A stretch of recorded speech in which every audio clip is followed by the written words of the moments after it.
noir comme un esclave. Faire rendre justice à tous mes braves parce que les vrais savent rendre justice aux Palestiniens oppressés, pressés de se venger. Relation tendue, une bombe va exploser. Des victimes, des martyrs, des guerres de religion. Ex-dollars qui s'engagent dans la légion. Une tuerie dans un village à Sarajevo. El Général Chico. Oui, si. Un gros big up pour Appelite. Le vrai rap, les vraies questions. Les vrais mecs. Justement, comment t'expliques que les rappeurs n'aient aucune influence, quasiment aucune influence sur les gros médias? Comment toi? Non, c'est pas ça. Ils ont une influence. Un mec comme Booba, il a une influence. Il s'est fait entendre, il a fait ses choix, il a réussi à s'imposer avec sa manière de voir les choses. Aucune influence. Je te parle de contrôler les gros médias en fait, comme Skyrock. C'est un ancien du business qui tiendrait le truc. Non, c'est pas possible. On n'est pas dans un. On est dans. Là, on parle de la France. Là, on parle même plus du hip-hop. Là, on parle du pays. C'est politique là. Ça dépasse tout, frère. C'est pas possible. On est en France, frère. C'est-à-dire? Ben, on est en France, tu vois, on est dans un pays qui, tu vois, l'immigration, ça fait pas très longtemps l'immigration.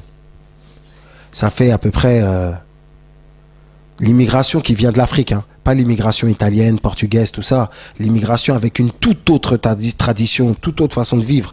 Ça fait pas très longtemps qu'elle est arrivée en France. Tu vois, il y a des gens qui peuvent être nés en 1949, qui ont une enfance sans jamais voir d'arabes et de noirs, et une vie d'adulte avec des noirs et des arabes, c'est tout, tu vois. On n'est pas les États-Unis. Les États-Unis, il y a des Indiens, ils ont tué les Indiens, les noirs et les blancs sont arrivés en même temps. Même si les noirs ils sont arrivés en esclaves, ils sont arrivés en même temps. Ils ont construit le pays en même temps. Ils étaient habitués de vivre les uns à côté des autres depuis longtemps, même s'ils étaient en esclaves au début. Tandis que nous, on est arrivé là. Pour toi, c'est un rejet en fait. On est arrivé hier, non. Ça veut dire que la France est un pays qui a une très longue histoire. Il faut lui laisser, son temps. Même si je pense que c'est un pays qui ne veut pas accepter, le visage de la Nouvelle-France. Tu vois? Et elle ne veut pas accepter. Donc, pour ne pas être hardcore et dire que ils ne veulent pas accepter, on va dire qu'il faut du temps. Il y a eu 400 ans au Stade. Bon, là, on en est à 50 ans. Il reste 350, frère. C'est tout. Tu vois? Ok, d'accord. Et tu penses que les anciens rappeurs qui étaient en place à l'époque, qui avaient beaucoup d'expositions, ils n'ont pas fait un travail d'émancipation et qui sont satisfaits de l'assistanat de certaines maisons de disques pour ne pas développer leur propre structure? Je pense qu'ils ont eu les yeux fermés. Non, mais après, maintenant, c'est comme dans tout. Tu vois, tout le monde ne peut pas être un entrepreneur. Ah, mais il y en avait beaucoup quand même. Il y avait beaucoup, je veux dire. Akhenaton a été un très gros entrepreneur. Il a pas mal d'artistes de Marseille doivent leur succès à Akhenaton. Tu comprends? Dans le sud, il y a eu Chill a fait le travail. Il a fait ce qu'il a. Il a sorti FF, il a sorti le C4 de la rime. Ils ont sorti pas mal de compilations qui a fait participer pas mal d'artistes de l'époque. Ils ont participé à l'évolution du hip-hop en général. Non, il y a pas mal de... Il y a Assassin, qui était le mec qui est le plus... tu vois, qui était le plus réfractaire à la collaboration avec... Mais, tu vois, c'est des gens qui ont maintenu un business pendant très longtemps. Il y avait un mec à l'époque, il y avait un groupe dans les années 90, CMP, c'était Rost. C'était un des premiers mecs à faire des disques en indépendant qui vendaient des 50 000. Il y avait Mafia Tressé, indépendant, 50 000. Mais en fait, le truc dans le rap, c'est que il y a eu très peu d'artistes businessmen. Il y a toujours eu des gens derrière. Tu vois, il y a eu Kenzie, Sector A. Mais c'est pas lui le rappeur. Tu vois, mais il y a très peu de rappeurs qui ont su lier leur artistique au business. Tu comprends pas? C'est ça. En fait, et tout le monde n'est pas fait. Ils peuvent pas tout avoir. Ils peuvent pas avoir tout. Aux États-Unis, il y a le même truc. Hein. Il y a beaucoup d'artistes qui ne sont que des artistes et qui après dépendent d'une des grosses familles des États-Unis, tu vois. Soit c'est Jay-Z, Kanye West, soit c'est YMCMB, soit c'est Dr. Dre, tu vois. Je pense que les rappeurs, ils peuvent pas tous avoir l'esprit d'entrepreneur. Tout le monde ne peut pas avoir ça. Tu peux pas demander à tout le monde d'avoir ça. C'est pas ce qu'on demande. On demande juste d'avoir un visage, quoi, des couilles à des moments, c'est tout. Parce qu'on a l'impression qu'il y a un peu les années 2000, c'est un peu l'année zéro au niveau du business indépendant dans le rap. Ouais, je suis un peu d'accord avec toi.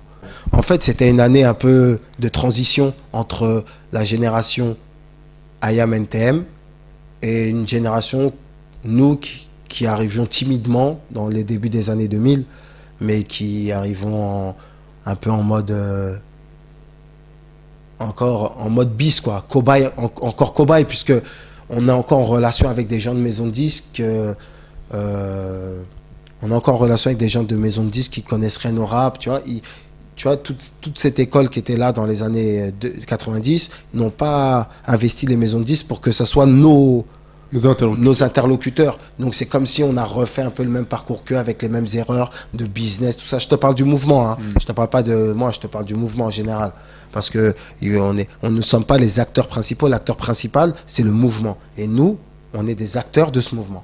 Au niveau de la coupure des émissions SP, je crois que c'était en 2007, Ouais. ça a fait que le rap comme le tien, il soit marginalisé. Parce que tu pouvais pas passer au BOSS de Joey Star, Cut Killer. Il y avait aussi l'émission de Jackie, Couvre-feu. À l'époque, on faisait du rap en pensant à Jackie, à Cut Killer et à Joey Star. Tu peux faire même une carrière dessus. En fait. Ouais, on faisait une carrière dessus. On disait quoi? Ah ouais, là, on a fait un morceau, la rue.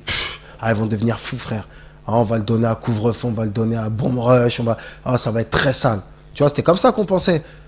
Il y a très peu de gens qui parlaient de ah ouais, j'ai envie de faire un tube pour avoir ma playlist sur Skyrock. Tu vois, c'était pas. C'est un truc, c'est un nouveau phénomène, ça. Tu vois, avant, on pensait plus aux émissions SP et pas mal d'artistes. Je pense que le dernier gros artiste issu. Les derniers gros artistes issus des émissions SP, tu vois, qui ont fait un buzz des émissions, je pense que c'est Medine et SFU. Les dernières générations qui ont émergé des émissions SP. Il y a aussi la fouine. Ah oui, Il y a aussi la fouine. T'as eu cette gecko, je crois. Ouais. Au style 2006. Voilà. Exactement. Ouais, c'est les derniers. 2006, c'est les derniers. Ouais, c'est ça. C'est les derniers. Et tu penses pas que justement c'était une stratégie faite exprès par certains dirigeants de l'industrie pour justement je pense que pas, tout le monde se rabatte vers la playlist Je Sky, sais pas etc. si c'est l'industrie du rap qui a voulu ça ou si c'est... Parce qu'il y a bien eu des décisions qui ont été Nicolas prises. Sarkozy, tout simplement, frère. Mais c'est possible. Enfin, le lien il est assez... Mais c'est le président. Mais le lien il est assez loin. Non. Entre Nicolas Sarkozy Tu sous-estimes la puissance de la culture pouvoir politique. Je pense qu'il y a eu des pressions politiques qui ont été faites sur Bah oui, Skyrock. il voulait plus entendre son nom dans les textes. Il a dit il faut la couper les jambes. Toi tu penses que c'est directement politique, c'est même pas une volonté spéciale des dirigeants de Skyrock quoi. Je pense pas. Ils ont été mis sous la contrainte. Ils avaient de l'audimat, c'était bien quoi, tu vois. C'est politique. Tout simplement. Ouais. Toi, Puis que le président actuel, à l'époque où il était ministre de l'Intérieur, il a commencé à mettre ses pressions, tout a changé. Même la chaîne Zik a changé à cette période. À la même période que les émissions SP ont sauté, la chaîne Zik du groupe AB Productions avait sauté aussi. Hein. Tiens. Alors que la chaîne Zik avait toujours existé, quoi. Tu vois, il n'y avait pas... Et je pense que cette disparition-là, justement, ça a métamorphosé complètement le paysage ça a du rap français. Ça a métamorphosé. Parce qu'à l'époque, c'était... je sais pas comment t'expliquer. C'était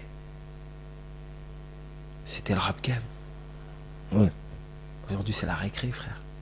C'est ce que disait Booba dernièrement quand on avait en interview. Il a dit maintenant, à l'heure actuelle, il y a peu de concurrents. Ouais, c'est vrai. Parce qu'il était passé sur... Enfin, il avait parlé de ça au niveau... Il disait avant, ouais, j'écoutais tout le monde. Maintenant, rien. Je pense que tous les artistes qui ont vécu les années 2000 fortement ont le même sentiment à ce niveau-là. On n'écoute plus de concurrence. On fait notre truc. On fait notre truc. Il n'y a plus de... Il n'y a plus rien. Il n'y a rien de nouveau. Donc on peut dire que le game il est faussé alors, finalement. En fait, moi je trouve que nous sommes dans un nouveau cycle, au début d'un nouveau cycle qui va être très bien. Il y aura du très bon rap dans les années qui viennent. Aux États-Unis, la musique elle est très industrialisée, elle a été commercialisée, il y a eu du gros commercial, tout ça. Mais attention, eux, ils sont adaptés au business pour derrière faire du sale. lorsque tu vois des mecs comme Young Jeezy.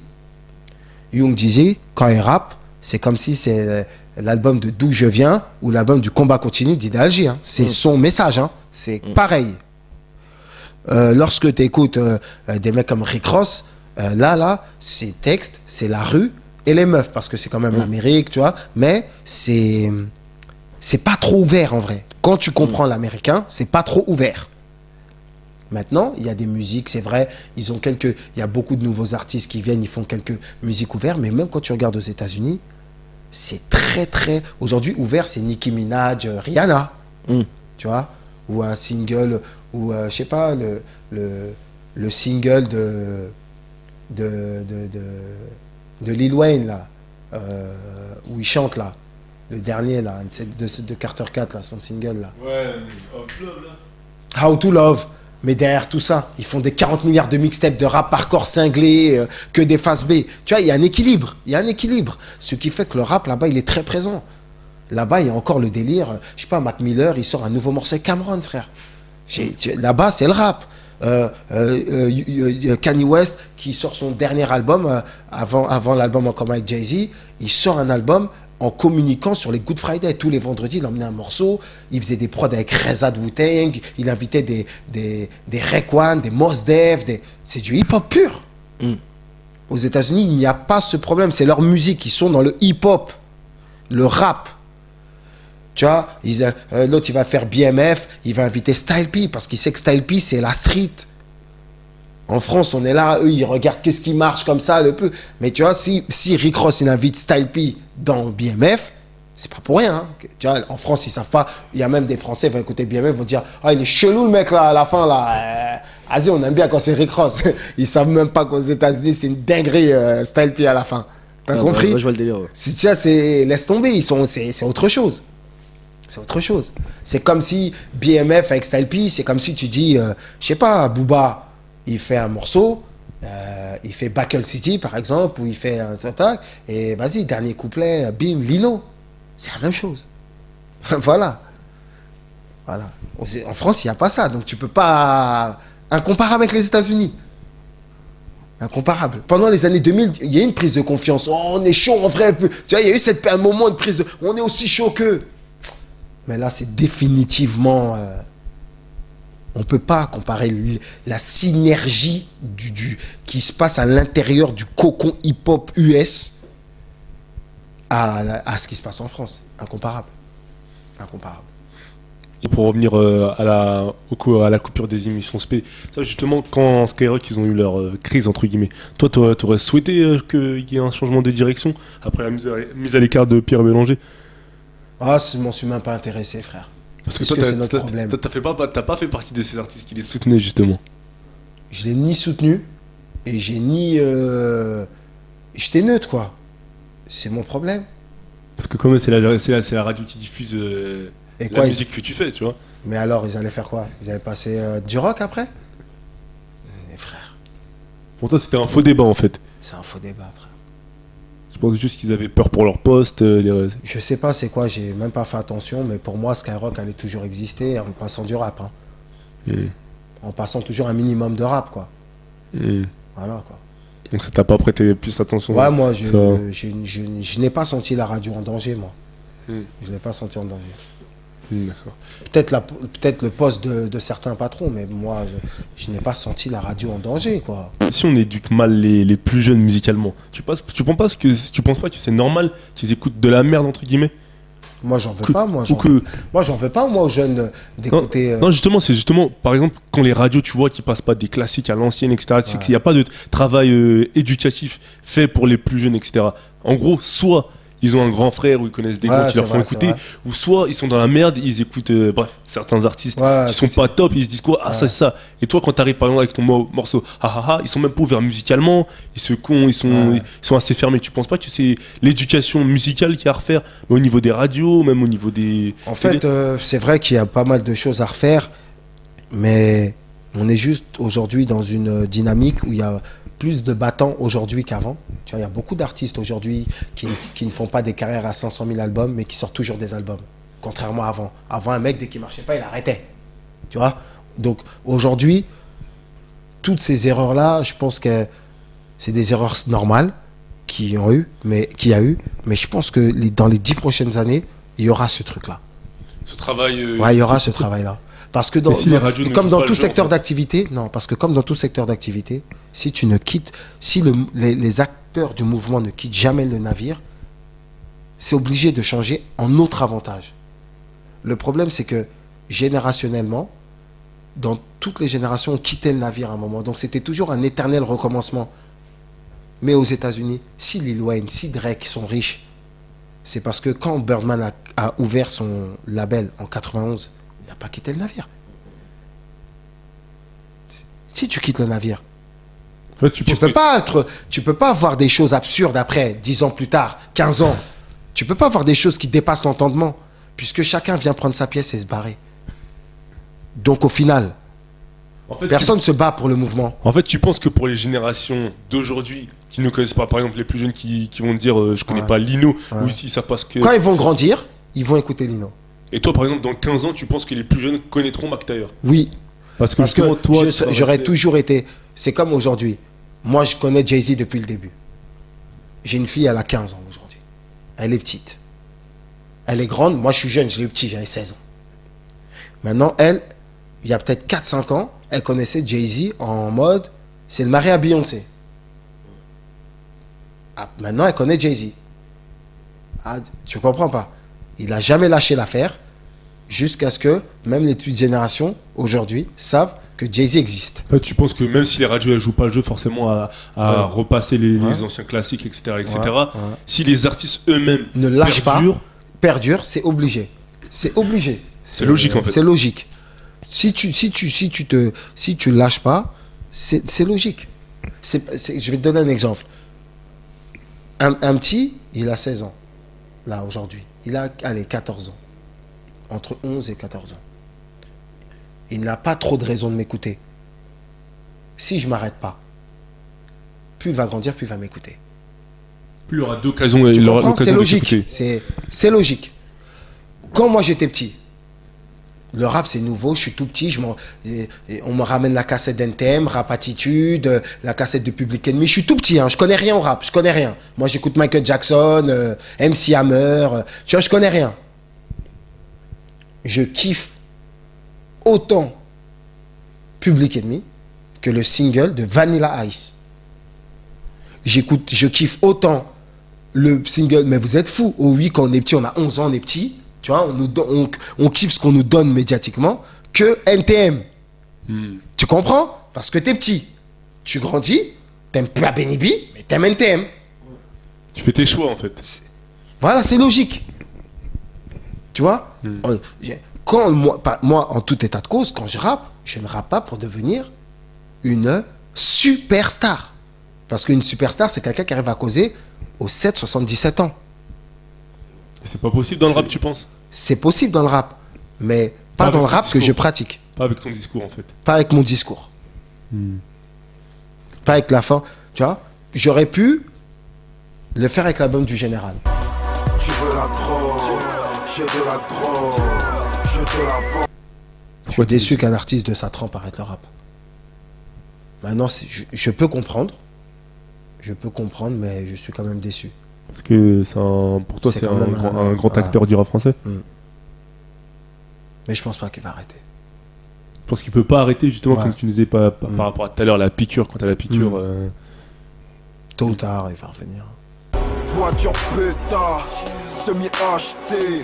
En ce moment, ça... Si, c'est très bien. C'est un des... Tu te rends compte que Kerry James, il rappe dans Rap Attitude, quand même. Après le 20 ans de carrière, quoi. Ouais. Donc, c'est bien que des artistes comme ça reviennent dans le rap. Moi, ça me fait kiffer, tu vois. Il me faut, moi ça me fait du... j'aime bien, tu vois, comme ça. J'espère qu'il est en mode... J'espère qu'il est en mode Zaraf. Comme ça, tu vois. C'est bien pour le rap game. Bon, ça fait 30 ans que le rap existe en France. C'est normal qu'un mec qui, dans le rap, sache rapper. Aujourd'hui, on fait un buzz parce que tu sais rapper, frère. Tu te fous de ma gueule? Ah, c'est des fous. Ils font des buzz parce que tu sais rapper dans le beat. Moi, j'entends qu'il rappe bien, mais c'est un rappeur lambda. Un bon rappeur, t'arrives pas à expliquer pourquoi c'est bien. Mais un bon écolier qui fait du bon rap, t'arrives à dire pourquoi c'est bien. Ils ont fait un truc, mais le problème c'est que on dirait que c'est la récréation. Nous à l'époque, tu vois, on se connaissait tous. Tu vois, on était tous des amis, on se connaissait. Mais c'était le game, frère. Cours, négro, cours, vas-y, cours. Cours, négro, cours, vas-y, cours. Cours, négro, cours, vas-y, cours. Cours, négro.